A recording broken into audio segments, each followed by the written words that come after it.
Aliar Belangit, kami telah melakukan doktrin oleh langit. Berdaya dalam Bismillah. Baiklah, untuk hari ini kita akan belajar mengenai struktur organisasi lingkungan. Baiklah, sebelum kita mulai pelajaran, untuk bangku-bangku yang belum rapi atau bersampah silakan diikat tempat ataupun bangkunya.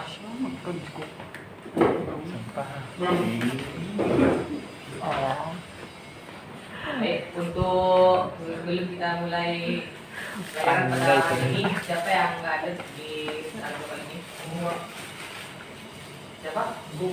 Agung. Ini lokal 10 desa TBSM ya? Iya, Pak.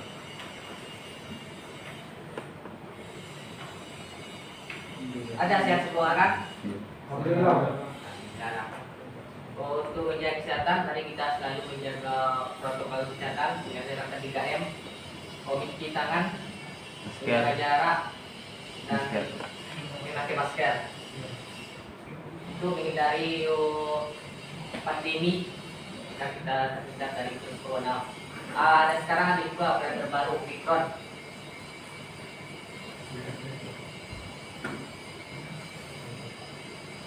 Baiklah, pada saat sekarang ini kita akan belajar mengenai struktur organisasi bengkel otomotif. Ada yang pernah dengan struktur kan? Pernah bikin struktur? Benar, Pak. Apa? Benar. Ada dalam urusan itu. Ada. Pandai bikinnya? Enggak, Pak. Oh ya, yang kita pelajari pada saat sekarang ini, mudah-mudahan setelah belajar dari ini, kita semua dapat membuat struktur dengan bagus. Kira-kira ada yang tahu arti dari struktur?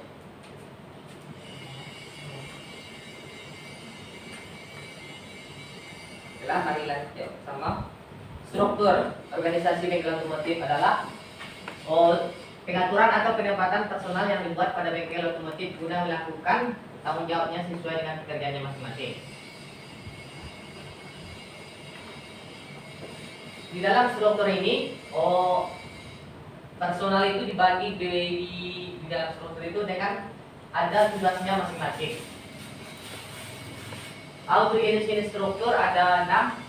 Yang pertama struktur organisasi fungsional, struktur organisasi divisional, struktur organisasi mini, struktur organisasi staff, struktur organisasi komite atau proyek, dan yang terakhir struktur organisasi matriks.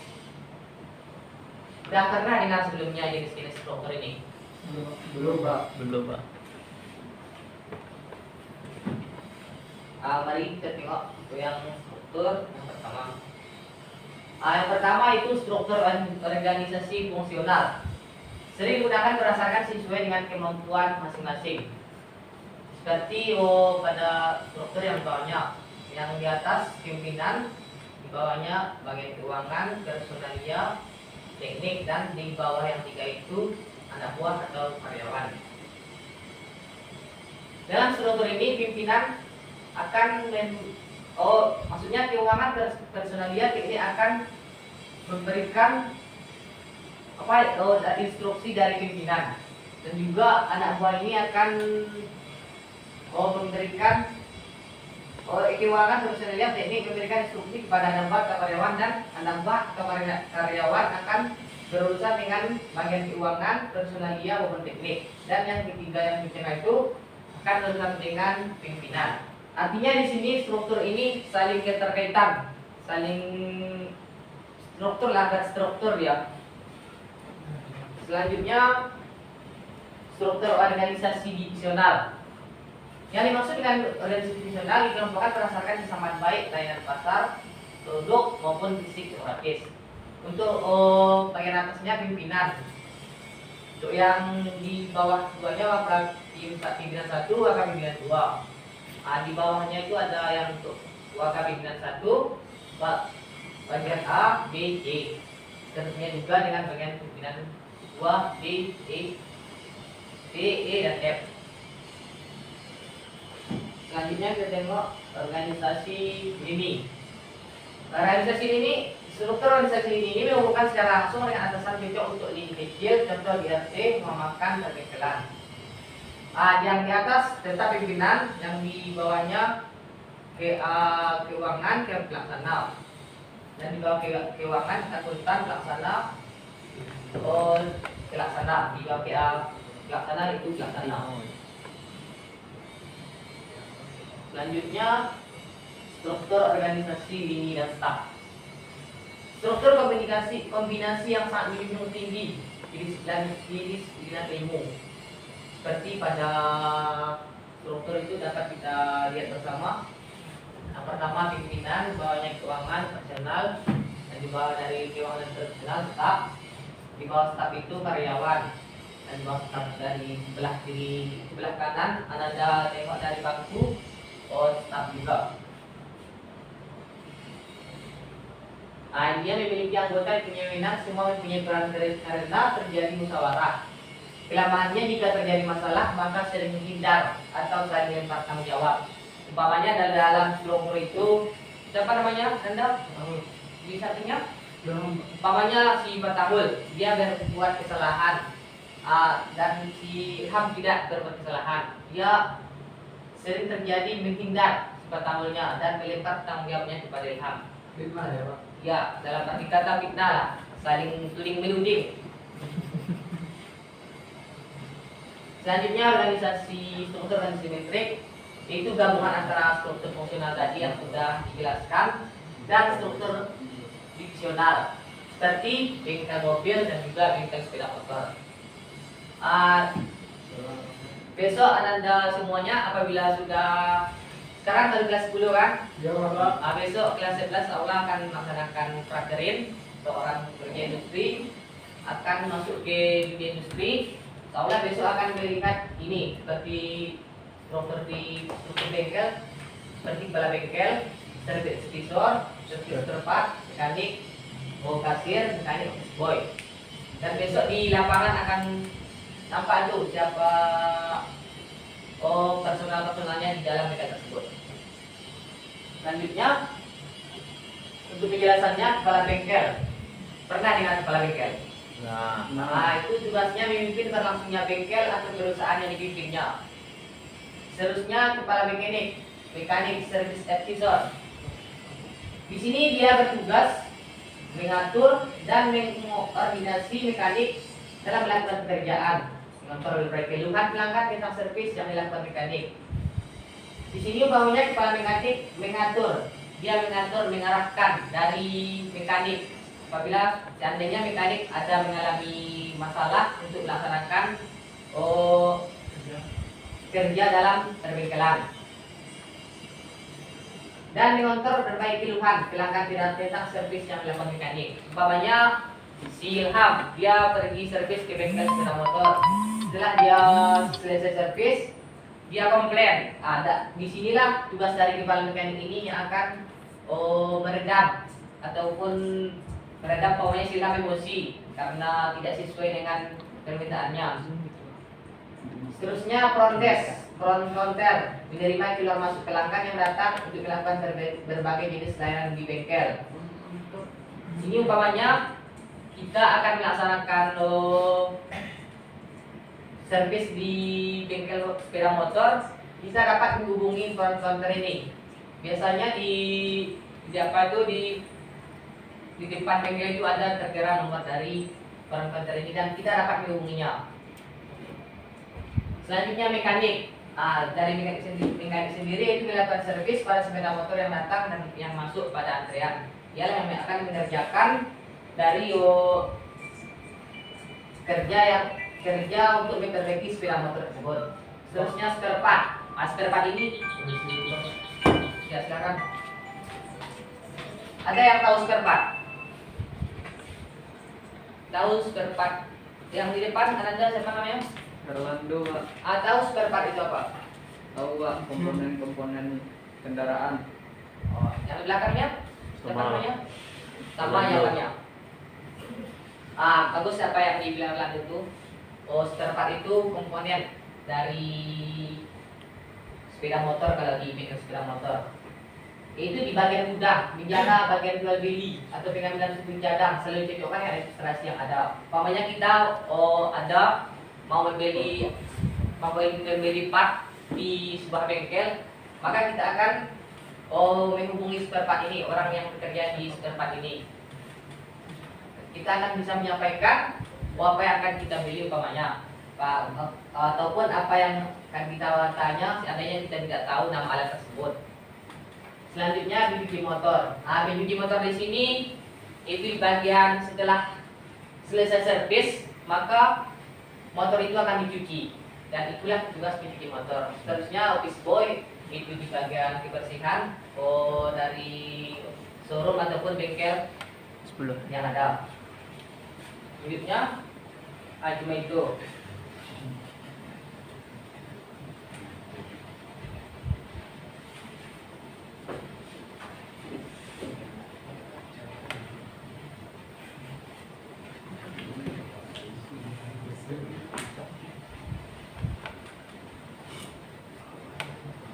Sudah tahu dari arti struktur organisasi bengkel kan?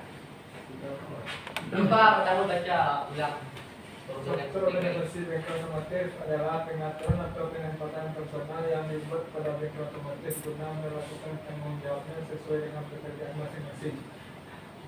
Coba yang di belakangnya Ya, Pak. analisis apa itu pengertian dari struktur organisasi bengkel itu dengan bahasa sendiri tanpa bahasa itu. Oh, struktur organisasi bengkel otomotif, Pak. Ya. Jadi struktur organisasi itu adalah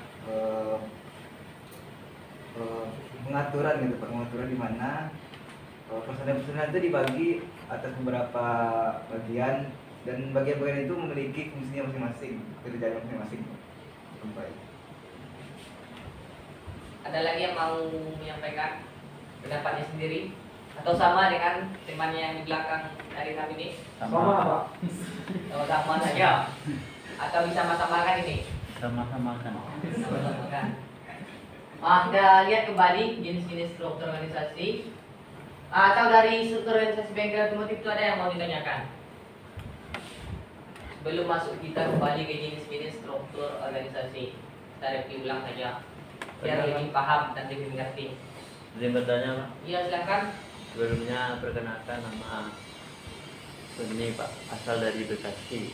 Mau jawab ya? Ya, Pak. Pertanyaan saya mengenai struktur organisasi bengkel otomotif. Apakah di setiap semua bengkel yang ada di kita ambil Padang ya, Pak, semua struktur tersebut sama menerapkan struktur tersebut? Apakah strukturnya sama aja, Pak, yang ada di bengkel tersebut? Kan bengkel di Padang banyak, Pak. Apakah strukturnya sama semuanya? Iya. Baiklah, untuk struktur organisasi bengkel otomotif ini biasanya berada di bengkel ataupun showroom yang resmi. Kalau untuk bengkel-bengkel di jalan jarang tuh. Berarti tidak ada struktur kalau bengkel di jalan, Pak? Tergantung bengkelnya juga. Kalau besarnya bengkelnya kemungkinan ada. Tapi kalau cuma satu orang itu, ya mekaniknya dia pimpinannya kan nggak mungkin pula ada strukturnya. Dia sendiri yang ngatur bengkelnya. Nggak takut. Ya, Pak. Masuk, Pak. Nah, seterusnya jenis-jenis struktur organisasi. Pertama, struktur organisasi fungsional. Dan kita lihat dulu struktur organisasi fungsional. Sering digunakan berdasarkan sesuai dengan kemampuan masing-masing. Ada yang mau ditanyakan mengenai struktur organisasi fungsional ini?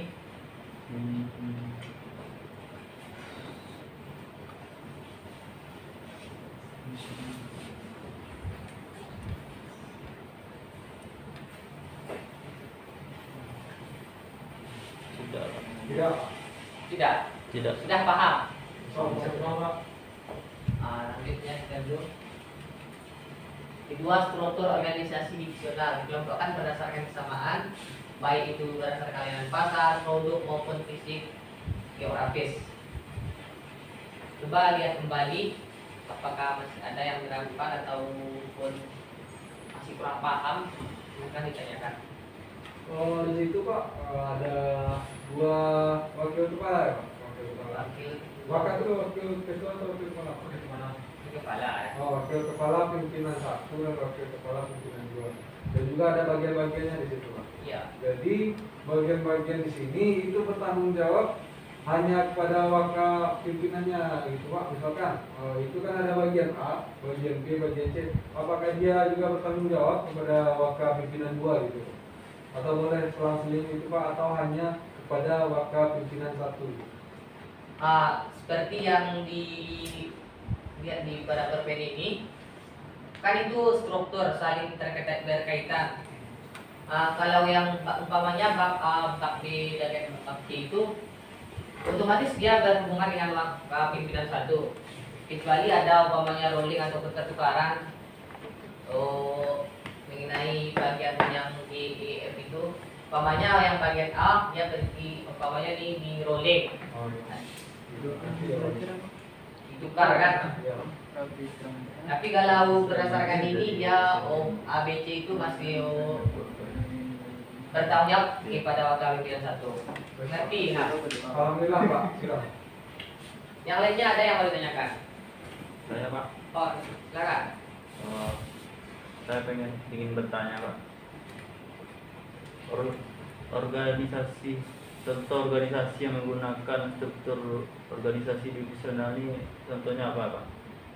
Kalau bisa dicontohkan.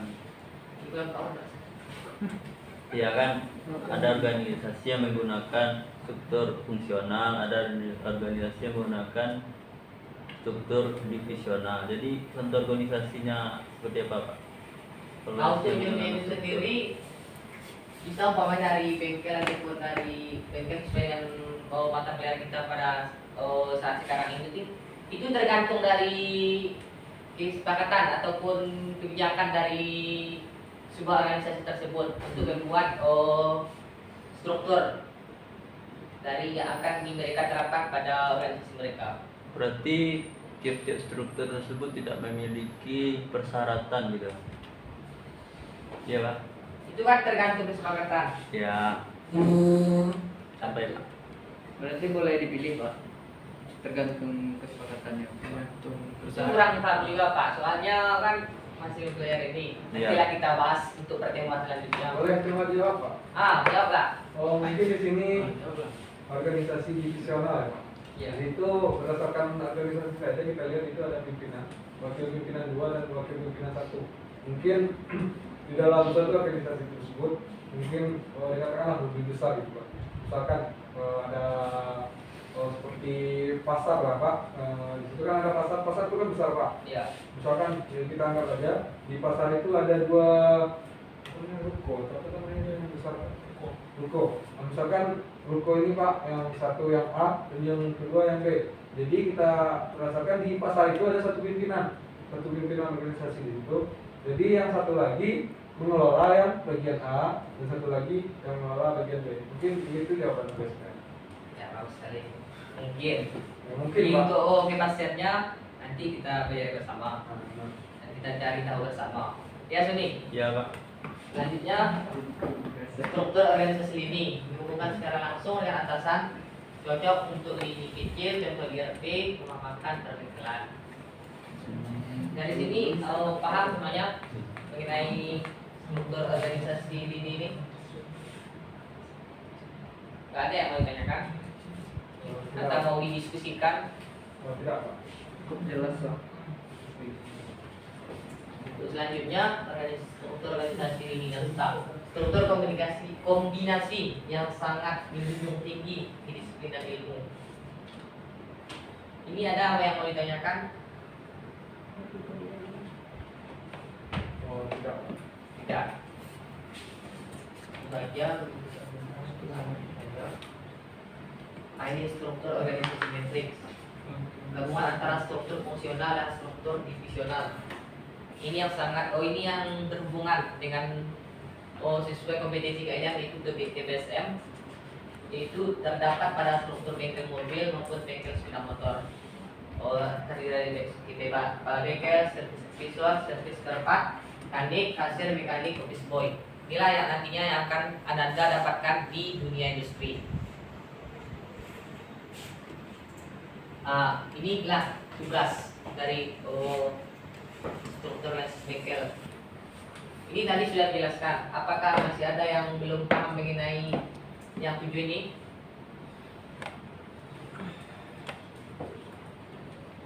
Berarti Pak, tidak semuanya bergantung pada sini ya Pak. Jawabannya. Misalkan kalau di sini kan ada kepala bengkel, kepala mekanik, front desk, mekanik, spare part, pencuci motor dan sebagainya Pak. Jadi menurut yang saya katakan tidak bergantung ke sini semua ya Pak.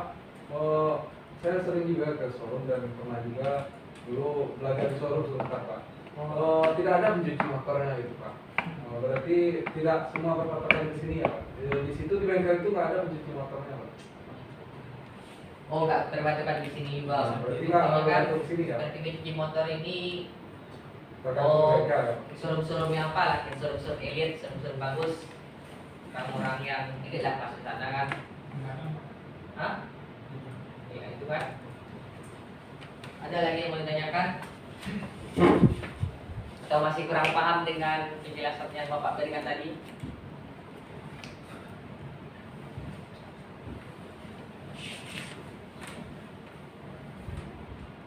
Atau ini Bapak jelaskan kembali. Yang satu kepala bengkel, yaitu disebut juga dengan direktur. Dia memimpin langsungnya bengkel tersebut. Di tangannya lah bengkel tersebut maju atau mundurnya. Selanjutnya kepala mekanik, dia akan mengatur dan mengkoordinasi mekanik dalam melakukan pekerjaan. Umpamanya seperti ada mekanik yang mengalami masalah, dia umpamanya tidak bisa melaksanakan kerjaannya dengan sesuai yang diharapkan, dan dia bisa berkoordinasi dengan kepala mekanik ataupun bertanya. Dan kepala mekanik ini juga akan mengontrol dan menerima keluhan dari pelanggan tentang servis yang dilakukan mekanik. Pokoknya ada pelanggan yang komplain, dialah yang akan menangani dari pelanggan tersebut, customer, masa bengkelnya biasanya. Selanjutnya front desk, front counter, menerima keluar masuk pelanggan yang datang untuk melakukan berbagai jenis layanan di bengkel. Umpamanya kita akan melaksanakan servis di bengkel tersebut, kita bisa booking atau kita teleponlah front counter ini dan kita sebutkan kapan kita untuk melaksanakan servis di bengkel tersebut. Selanjutnya mekanik inilah yang akan melakukan servis pada sepeda motor yang datang dan masuk pada antrian. Nanti kalau sudah kelas 11, Anda semuanya akan membantu mekanik untuk melaksanakan prakterin, dan akan diberikan juga mentornya untuk mekaniknya, dan dari mekanik inilah yang akan mengarahkan ataupun membina kita selama prakterin di dunia industri. Selanjutnya spare part, menjaga bagian jual beli atau pengambilan sumbu cadang selalu cocokannya administrasi yang ada.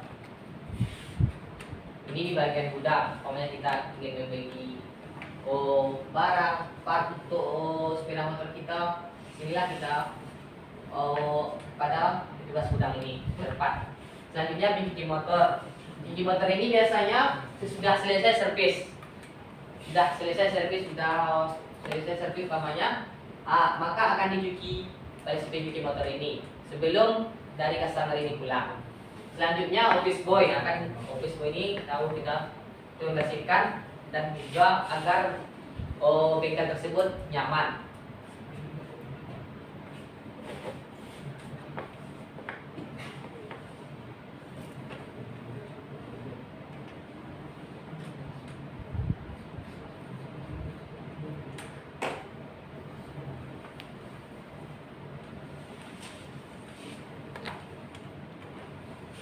Untuk sebelum kita mengakhiri layar kita pada saat sekarang ini, Bapak juga akan memberikan kita manfaat dari mempelajari pelajaran pengelolaan bengkel sepeda motor ini. Maka nantinya Anda semua tidak begitu tercengang umpamanya masuk ke dunia industri dan mengetahui apa di dalam industri tersebut, seperti strukturnya ini. Terlebih-lebih mengenai struktur yang apa yang kita pelajari pada saat sekarang ini, dan kita mengerti dari fungsi-fungsi dari struktur yang ada di bengkel tersebut.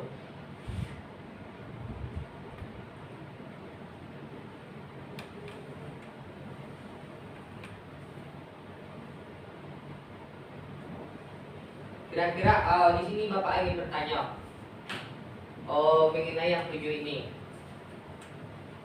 Siapa di sini yang masih meragukan dari yang 7 ini? Karena inilah yang lebih spesifik dan yang besok akan Anda dapati di dunia industri. Oh, kalau front desk atau front counter itu sama dengan kasir, Pak? Kalau front desk dan front counter ini tidak, ini menerima keluar masuk. Ini seperti CS. Ya. Kan umpamanya ada yang kita mau booking, kita mau servis, dialah yang akan kita hubungi. Kalau kasir itu untuk pembayaran itu. Ada lagi yang mau ditanyakan? Ada Pak. Untuk office boy Pak. Office boy kan tugasnya membersihkan bengkel tersebut ya Pak. Iya. Jadi tugasnya membersihkan bengkel, tapi kenyataannya di lapangan yang membersihkan tuh mekaniknya Pak. Apakah penyalahgunaan fungsi atau bagaimana itu Pak? Soalnya yang saya alami pas PKL dulu tuh yang membersihkan bengkel tersebut tuh mekaniknya Pak. Bagaimana pembagian pembersihannya? Untuk pertanyaan sangat bagus dari Sony yang mungkin pengalaman seperti itu, saya masih ragu Iya Pak. apakah job dari office boy ini salah ataupun salah sasaran. Ya. Untuk pembagian office boy ini itu sudah ada jobnya dari atasannya, umpamanya dia melak kaca ataupun yang lain. Kalau untuk yang dibilang Sony tadi itu mekanik kan, yang maunya melap, Iya Pak. apa yang kotor, umpamanya uji terserahkan, itu kan tergantung kerja dari mekanik itu. Kan nggak mungkin juga kan kita yang berserah oleh office boy yang membersihkannya. Berarti di mekanik itu bisa ditambahin bersih-bersih tempat kerjaan Pak. Bukan juga sih itu bersih-bersih dia, tapi Oh, dia mungkin melakukan servis. lagi kondisional. Ya, kondisi sedikitkan kasar saja. ini. Paham Sony? Paham Pak. Mudah-mudahan besoknya tidak lagi ragu mengenai sesuai dengan mekanik ini. Iya iya Pak. Ya salah kaprak lah ceritanya. Ada lagi yang mau ditanyakan? Cukup Pak. Biar alamin. Sudah cukup, tidak ada lagi yang mau ditanyakan. Mudah-mudahan apa yang kita laksanakan pelayanan pada saat sekarang ini dapat kita ambil manfaatnya dan dapat kita pelajari dan dapat pula kita pahami apa yang ada pada pembelajaran saat sekarang ini mengenai struktur bengkel otomotif. Untuk minggu depan insyaallah kita akan bertemu lagi. Coba dibaca-baca kembali apa itu telah Bapak sajikan tadi agar minggu depan sinkron pembelajaran kita dengan yang minggu saat sekarang ini. Mungkin hanya itu yang Bapak dapat sampaikan pada hari ini. Mudah-mudahan ada manfaatnya untuk kita semua dan kita dapat menerima pelajaran ini dengan baik dan benar. Apa bidang studinya? IBSM Pak. Bapak akhiri dengan Pak. Wassalamualaikum warahmatullahi wabarakatuh. Waalaikumsalam warahmatullahi wabarakatuh.